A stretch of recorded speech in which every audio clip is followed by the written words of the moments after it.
believe that we need to give empathy to parents today, and for parents not to beat themselves up that we're supposed to know it all, right? Because there is such a difference. I also have a 28-year-old that's my husband's daughter, well, my bonus daughter, that is so different because the social media wasn't there, or phones, and the outside opinions of others weren't in their face all the time. And that is something that's very, very different, that really can cultivate a sense of self in kids that can be really fragile. For our kids today, especially with everything going on, I think that we are in a society where it's just go, go, go, go, go. Yes.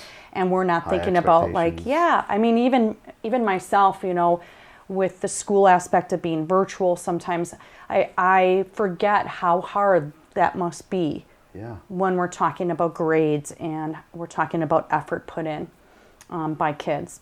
And I think this is very different for them. And I kudos to kids that are still, you know, doing well and are able to adapt to that. That's great. But there's many that aren't, and I don't want parents to beat themselves up saying that that they're a bad parent. That's what I hear. Like a lot of obstacles the number one obstacle that parents put in for them getting help is that they think that they're going to be viewed as a bad parent.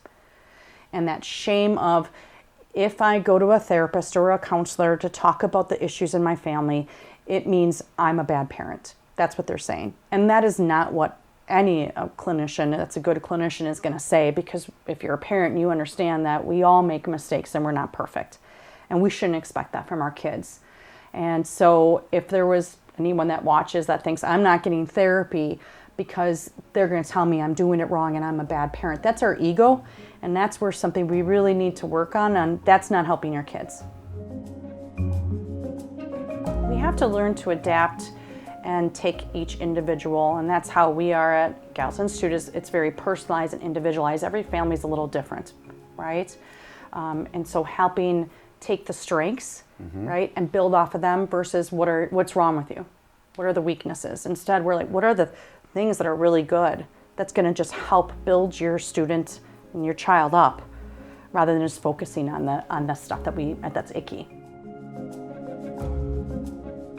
We've talked about a lot of different things today. If you had a couple pieces of advice for parents specifically, what would those things be? The other area that I really that we didn't touch upon, is for parents to own their being a parent and don't be afraid to parent. I see a lot of parents that are afraid of taking their kids' phones away. Parents who are afraid to set limits and boundaries on their relationships or expectations. And because we see such of a fragile state that some of our kids are in.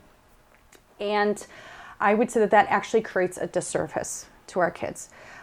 Parents need to set those boundaries. I have done talks where parents will say, well, I can't take my child's phone away because they said that they'll hurt themselves because it's their anxiety. They need to talk to their friends. And I always say, okay, that is the outside of a deeper issue. Interesting. Right? And so we need to be empowered somewhat like our parents. Remember, our parents were like, this is the way it is. But what's happened is that we've asked not all, I'm not saying all, some parents have vacillated to the other side, where they just, they don't have it. Right.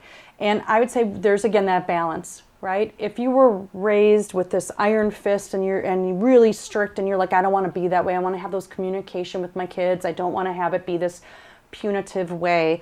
Then find that balance. Don't go the other spectrum. And if your child has an issue with you taking your phone away or them being put on some restriction because of not meeting the expectations in your family or being a good participant in your family for whatever reason it may be, and you're fearful of them being emotionally not stable, then even more so you need to get some help for your family. Because your kids should be able to know that there's boundaries and limits in life. And if they don't get those now, they're going to struggle in the future when they are set with limits and boundaries on and off the field. If you're allowing your kids to do all these things and not setting limits, you are actually creating a situation for someone else to have to do that, and it's not going to go well. What are some of those differences between talking with your friends and family, and getting professional quality help. Yeah. Well, one, I think if you have a friend that's willing to kind of lay it out there the way that it is, but I think that's hard for some people to do that, right? I think, what we're using instead of mental health, I think, to water down really what it is the social emotional learning that we talk about in school. And really our programs and what we're talking about today is the social emotional learning and building blocks of how to help kids emotionally and socially handle situations, to get that grit, to be able to be resilient and work through all those areas. So I guess that's the same thing. And so I guess if people want to say it's a social emotional thing, we all need that. We've all come with our own suitcase of the way that we were raised. And I think it's good to have some perspective of someone else outside of your family and friends, just to have options.